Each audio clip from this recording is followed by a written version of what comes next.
السلام علیکم، آپ دیکھ رہے ہیں یوٹیوب چینل اور میں ہوں فیصل عزیز خان۔ امپورٹڈ حکومت کا کام ختم، جو کام کرنے آئے تھے وہ کام ختم، عمران خان کا انتظار ختم۔ تو اب کیا ہونے والا ہے؟ تو جو پی ٹی آئی کے رہنماؤں کے خلاف انسداد دہشت گردی ایکٹ کے تحت مقدمات درج ہوئے ہیں اور ان کے وارنٹ نکل آئے ہیں، ان کا کیا ہوگا؟ اور سب سے آخری، ایک ایکسٹرا آرڈنری انسان، بہت ہی قیمتی انسان، بہت بڑا عاشق رسول صلی اللہ علیہ وآلہ وسلم، بہت بڑا اینکر، بہت ہی زبردست انسان، وہ ہم سے رخصت ہوا۔ اس سے قبر میں اتارا، اس کے جنازے میں شرکت کی، بہت قریبی، بہت پرانا ساتھی، دوست۔ آج کیا اس کی فیملی، اس کے دوستوں سے سننے کو ملا جس کا مجھے اندازہ نہیں تھا، وہ کیا بتاؤں گا۔ لیکن اس سے پہلے چونکہ بجٹ آ گیا، آخری جو کیل تھی اس حکومت نے اپنے تابوت کے اندر ٹھوک دی۔ امپورٹڈ گورنمنٹ جو کام کرنے کے لیے آئی تھی اس نے سارے کام کر لیے، اس نے نیب کی ایسی کی تیسی کر دی، نیب کی ریڑھ کی ہڈی نکال دی، اس کو پھینک دیا، نیب کو بے جان ادارہ بنا دیا۔ ایف آئی اے کے اندر وہ کرتب دکھائے کہ ڈاکٹر رضوان جیسی شخصیت، اس کو اتنا دباؤ ڈالا کہ وہ شہید ہو گئے۔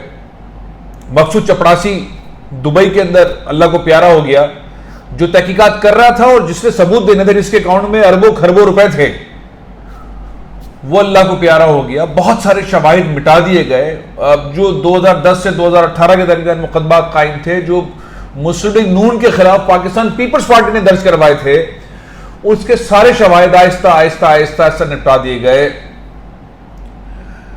نیب ختم ہو گیا، ایف آئی اے کے اندر سارے ٹرانسفر پوسٹنگ کر دی گئی، سارے معاملہ ختم ہو گئے۔ بیوروکریسی کے ٹرانسفر پوسٹنگ کر کے اپنے بندے ہر جگہ پہ لگا دیے، پولیس کو اپنی جگہ پہ لگا دیے، اپنے بندے سارے لگا دیے، اور آج بجٹ پیش کر کے جو عوام پہ تھوپا ہے، جو مہنگائی کے میزائل گرائے ہیں، جو بجٹ سے پہلے سے گرا رہے تھے، 30 روپے پر لیٹر ڈیزل، پیٹرول، مٹی کا تیل اور بجلی کے پرائزز اور کھانے پینے کے اشیاء میں، وہ بجٹ سے پہلے ہو ہی رہا تھا۔ اس کے بعد اب میزائل فائر اور کیے ہیں جو اور ہوں گے، اور مہنگائی ہوگی۔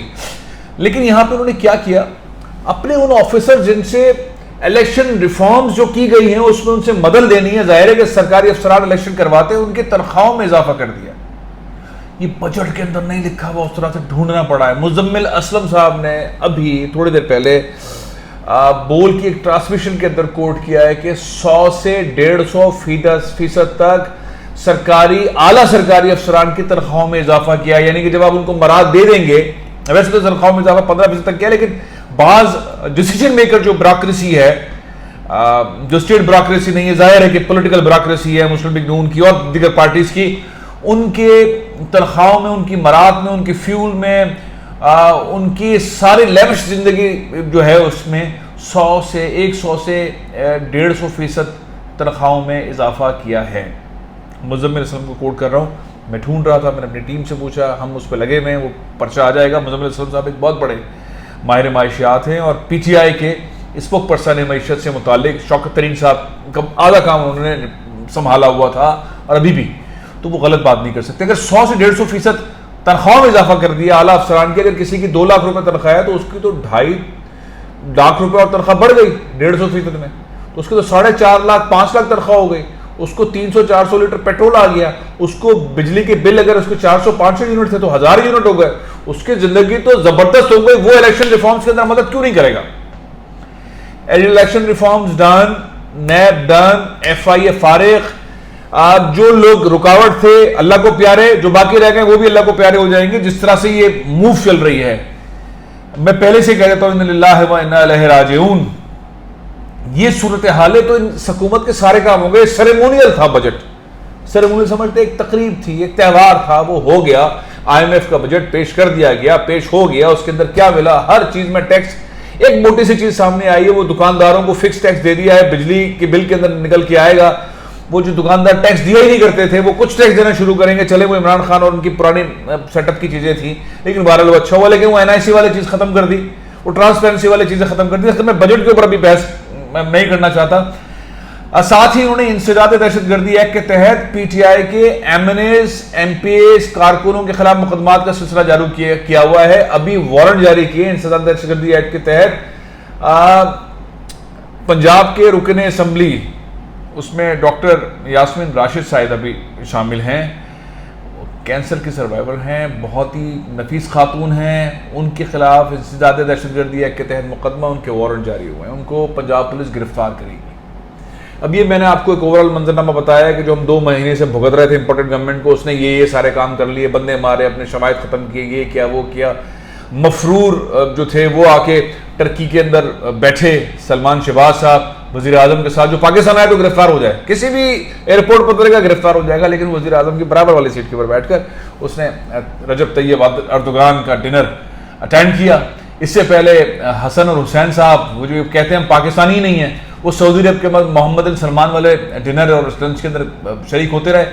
تو پاکستان میں ہو یہ رہا ہے, پاکستان میں ہو یہ رہا ہے. اب سارے کام ہو گئے جی, اب ہو گئے, بجٹ بھی آ گیا, نیب ریفارمز ہو گئے, الیکشن ریفارمز ہو گئے, ایف آئی اے فارغ ہو گئی, شواہد نپٹ گئے, سب کچھ ہو گیا. اب انتخابات کی طرف جانا ہے کہ نہیں. اس صورتحال کے اندر اگر یہ حکومت جاتی ہے جس کو 1 ووٹ کی اکثریت حاصل ہے, اگر وہ حکومت جاتی ہے انتخابات کے اندر, اس کا کیا حشر ہوگا, مسلم نون کا کیا حشر ہوگا. Pakistan Peoples Party is very comfortable, وہ اپنے حساب سے بہت اسٹرینتھ کے ساتھ کام کرے. متحدہ قومی موومنٹ کیا ہوگا, ان کو کچھ حاصل نہیں ہوا, وہ کوشش کر رہے ہیں. مولانا فضل الرحمان صاحب کو کیا ہوگا, ان کو کچھ حاصل نہیں ہو سکا. باپ پارٹی کو کیا حاصل ہوگا, وہ اپنی تگڑم میں لگے ہوئے. اوور آل سب سے بڑا نقصان مسلم لیگ نون کا ہوا ہے. لیکن مسلم لیگ نون سمجھ رہی ہے کہ ہم نے اپنی بیوروکریسی سیٹ کر دی, ہم نے اپنے شواہد مس کر دیے, ادھر ادھر کر دیے, اب ہمیں سزائیں نہیں ہو سکتی ہیں, اب ہمارا کوئی مسئلہ نہیں ہے, اب الیکشن میں جائیں گے, یہ لوگ ہمیں جتوا دیں گے, دھاندلیاں زبردست ہوگی. اوورسیز پاکستانیز کا ویسے ہی انہوں نے رائٹ چھین لیا الیکشن ریفارمز کے اندر, الیکٹرانک ووٹنگ مشین کے معاملات کو نپٹا دیا. تو اوور آل بیسیکلی سارا کام ڈن ہو گیا, اب کچھ کرنے کا نہیں ہے. اب گرفتاریاں کرو پی ٹی آئی کے رہنماؤں کی, جو بھاگ دوڑ کرنے والے ہیں, وہ انسداد دہشت گردی ایکٹ کے تحت کر دیا. اب یہاں پر آ کے کام رکا ہے. اب عمران خان جس چیز کا انتظار کر رہے تھے, اب سارے کام ہو گئے. عمران خان صاحب ایک انتظار کر رہے ہیں, سپریم کورٹ پلیز مجھے اجازت دے دیں. عمران خان وہ انتظار جاری رکھیں گے یا عمران خان صاحب کو وہاں سے جواب مل جائے گا. صورتحال بڑی زبردست ہے, گرمی میں کمی آ گئی ہے, اب لوگ نکلنے کو تیار ہیں, ان کے کام سارے پورے ہو گئے ہیں, مقابلہ بالکل ریڈی ہے. عمران خان صاحب کسی وقت بھی نکلیں, اس مارچ کے ساتھ نکلیں, اسلام آباد دھرنا دیں. یہ حکومت گئی جسٹ 1 ووٹ کے اوپر ہے. وہ ٹائم بھی پورا ہو جائے گا کچھ عرصے کے اندر, جس کے اندر اعتماد کے ووٹ والا معاملہ آئے گا شہباز شریف صاحب کے لیے. زیادہ حکومت چل نہیں پائے گی. پریزیڈنٹ آف پاکستان اعتماد کے ووٹ کے لیے ہدایت کر دیں گے شہباز شریف کو. ابھی 2-2.5 مہینے ہوئے, کچھ وقت کے بعد یہ والا سلسلہ آئے گا, تو اس میں اپنے آپ کو کیسے سنبھالیں گے. تو فارغ ہونا ہی ہے, زیادہ لمبا ٹائم نہیں, الیکشن ہونے ہیں, زیادہ لمبا ٹائم رشتہ کوئی ایسی صورتحال نظر نہیں آ رہی. اب آخر میں بات کر لیتا ہوں کہ عمران خان صاحب کیا اسٹیپ لیں گے. عمران خان صاحب اس چیز کا انتظار کر رہے تھے. عمران صاحب خان کے ساتھ ٹریک 2 اور ٹریک 3 کے اوپر ڈائلاگ چل رہے تھے کہ یہ کرنے دیں, یہ کرنے دیں, یہ کرنے دیں, اور یہ ساری چیزیں اگر ہو گئی ہیں تو اب کیا واقعی سپریم کورٹ کے فیصلہ کا انتظار, یا وہ ٹریک 2 ڈپلومیسی اور جو ڈیبیٹ چل رہی تھی ان کی طرف سے کوئی اشارہ آنا ہے کہ ہاں جی آپ نے تھینک یو, بجٹ بھی ہونے دیا, آپ نے یہ بھی ہونے دیا, آپ نے یہ بھی ہونے دیا, آپ نے یہ بھی ہونے دیا. اب ہم الیکشن کی تاریخ کا اعلان کرتے ہیں اور ہم اسمبلیاں توڑتے ہیں, اور اب کیئر ٹیکر گورنمنٹ عبوری حکومت لے کر آتے ہیں اور وہی سسٹم کو چلائے گی. یہ اب اس کو دیکھ کے عمران خان دباؤ بڑھاتے ہیں, یہ حکومت کیا کرتی ہے, اور جو جس نے بھی کرنا ہے, جو بھی سنا رہے ہیں, جنہوں نے یہ ہدایت جاری کی, وہ کرتے ہیں, کون کرتے ہیں. یہ یہاں کے معاملہ میں روکتا ہوں اور آپ اس کے اوپر اپنی رائے کا اظہار کریں. میں آخری پوائنٹ کی طرف آتا ہوں.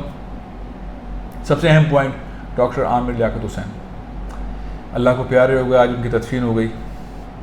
ان کو قبر میں اتارنے والے بہت سارے ان کے چاہنے والے دوست احباب تھے. ان کے صاحبزادے احمد نے ان کی نماز جنازہ ادا کی, صاحبزادے نے لندن سے آئے. بڑی پیچیدگیاں تھیں, لیکن بہرحال پوسٹ مارٹم ہوگا, نہیں ہوگا, کورٹ سے میٹر آئے گا, پھر یہ لیٹر جائے گا, پھر سرجن لکھ کر دے گا, پھر وغیرہ ہوگا. فائنلی ان کی تدفین ہو گئی. بہت ہی پیارے ان کے دوست, اکثر ٹیلی ویژن سے وابستہ اینکرز, بہت سے صحافی, بہت سے این جی اوز کے لوگ وہاں موجود تھے. ظفر عباس موجود تھے, رمضان چھیپا صاحب موجود تھے, وسیم مدامی صاحب موجود تھے, فیصل قریشی صاحب موجود تھے, جنید صاحب موجود تھے, صاحب لودھی صاحب موجود تھے, اور بھی بہت سارے لوگ تھے جن کو میں دیکھ نہیں پایا. اور ان کے قریب کی ٹیم جو ان کے ساتھ جان لگا کے ٹرانسمیشن جیتا کرتی تھی, جیتتے تھے وہ ٹرانسمیشن رمضان کی. بول میں بھی کام کیا, جی میں بھی کیا, ایکسپریس میں بھی کیا, روائی میں بھی کیا. وہ سارے لوگ رو رہے تھے. ان کے ذہنوں کے اندر جو چیزیں تھیں وہ میں آپ کے سامنے لے کر آتا ہوں. تیسری شادی, وہ خاتون, اس کے بارے میں کہتے تھے ان کے چہرے پر حیا نہیں ہے. ایک مفتی صاحب, میں نام نہیں لیتا, انہوں نے کہا کہ چہرے پر حیا نہیں ہے. جب ان کی شادی ہوئی تھی, ان کی پہلی اہلیہ دوسری اہلیہ کے بارے میں کبھی کسی نے نہیں کہا. تیسری اہلیہ کی شادی جب ہوئی, چہرہ آیا تو کہا اس کے چہرے پر حیا نہیں ہے. اور کچھ عرصے بعد ثابت ہوا واقعی حیا نہیں ہے. وہ جو بے پردگی والا معاملہ ہوتا ہے, پردہ ہوتا ہے میاں بیوی کے درمیان والا, وہ حیا والا معاملہ اس عورت سے ہوا. وہ دباؤ میں تھی, خوشی میں تھی, چالاکی میں تھی, سازش میں تھی, لیکن وہ جان لے گیا. وہ کلپ اور اس کے بعد وہ لوگوں نے جو بے احتیاطی کی, وہ ایسا معاملہ تو نہیں تھا کسی اور طرح کا جیسے زبیر عمر صاحب کا کلپ جاری ہوا. انہیں کچھ نہیں ہوا. مریم صاحب نے کہا نو پرابلم, ان کی پرسنل زندگی ہے. یہ حساس آدمی تھا, بہت مضبوط اعصاب کا, بہت مضبوط آدمی تھا عامر لیاقت. لیکن وہ اس نے اپنے اوپر لیا, اور لوگوں نے جو مذاق اڑائے سوشل میڈیا کے اوپر, بہت بڑی بات تھی. بہت بڑا جو رسول اللہ صلی اللہ علیہ وآلہ وسلم سے عشق کرنے والا بہت مضبوط آدمی تھا. میں نے ان کو بہت قریب سے دیکھا, اس جیسے بہت کم لوگ ہوں گے. کیا علم اس کے پاس تھا.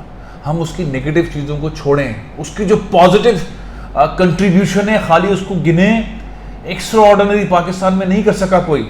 مختلف مکاتب فکر کے علماء کرام کو ایک پلیٹ فارم پہ بٹھایا, سینسٹیو چیزوں کے اوپر ڈبیٹ کی اور ان کو بنوایا.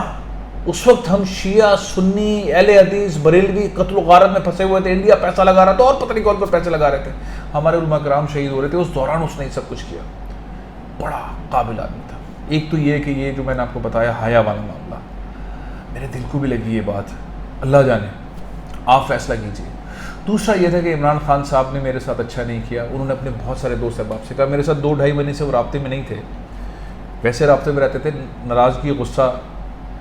میں ان لوگوں میں شامل تھا کہ میں عامر کو ڈانٹ بھی دیا کرتا تھا, پیار بھی بہت کرتے تھے, میری بات بھی مان لیتے تھے. اور اکثر ایسا ہوتا تھا کہ کچھ بھی کر رہے ہوں, میں جاتا تھا تو وہ ساری میٹنگیں ختم کر کے اور ہم 1 گھنٹہ 2 گھنٹے 3 گھنٹے 4 گھنٹے 5 گھنٹے 8 گھنٹے بیٹھا کرتے تھے. بہت ہی زبردست انسان. ڈپریشن میں تھے آخری والے معاملے میں, اس میں کوئی شک نہیں ہے.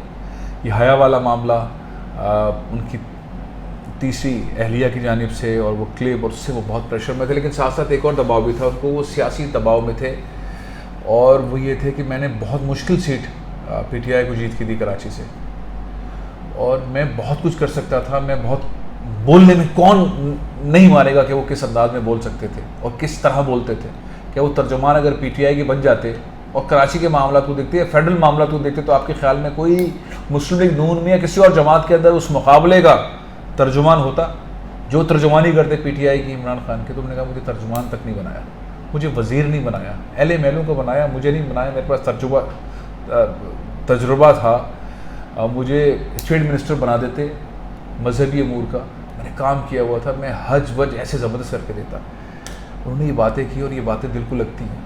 عمران خان نے کئی وعدے ان سے کیے, پورے نہیں کیے, تو وہ اندر ایک اپنا کر کے بیٹھے. تیسرا یہ تھا کہ رمضان ٹرانسمیشن جو انہوں نے شروع کی, جس کی بنیاد رکھی, کچھ ایسے حالات, کچھ ایسے معاملات, کچھ ایسے سازشیں ہو گئیں کہ ان کو رمضان ٹرانسمیشن والے سلسلے سے باہر کر دیا گیا, جو بھی ان کے ساتھ ناانصافی تھی, بہت ناانصافی تھی. اللہ تعالیٰ ان کی مغفرت کرے. میری آپ تمام لوگوں سے خواہش ہے ان کے لیے دعا کریں, گزارش ہے ان کے لیے دعا کریں, ان کی مغفرت کے لیے دعا کریں. جس جگہ ان کی تدفین ہوئی ہے وہ بہت ہی مرتبے کا مقام ہے. عبداللہ شاہ غازی صاحب کے مزار کے احاطے کے اندر ان کی تدفین ہوئی ہے. ان کی والدہ, ان کے والد وہیں ہیں, ان کے ساتھ ان کی تدفین ہوئی ہے. اللہ تعالیٰ ان کے درجات بلند کرے. آپ کے ذہنوں میں کوئی سوال ہو, کوئی تجویز ہو, کوئی تنقید بھی ہو, ضرور کریں, لیکن بس ایک چیز کا خیال رکھا کریں, گفتگو تہذیب کے دائرے میں ہو. عامر لیاقت پہ تنقید کریں, برا لگتا ہے تنقید کریں, لیکن تہذیب کا دائرہ رکھیں. وہ اب اس دنیا میں نہیں ہے. میں بھی بہت سارے کامنٹس اس طرح کے سن رہا ہوں, دیکھ رہا ہوں, جس پہ تکلیف ہو رہی ہے. بہت بڑا آدمی تھا, بہت جلدی میں تھا, سارے کام جلدی کیے اور جلدی سے اس دنیا سے چلا گیا. پروگرام ختم کر رہا ہوں, انشاءاللہ کل پھر حاضر ہوں گا. اجازت دیجیے. پاکستان زندہ باد.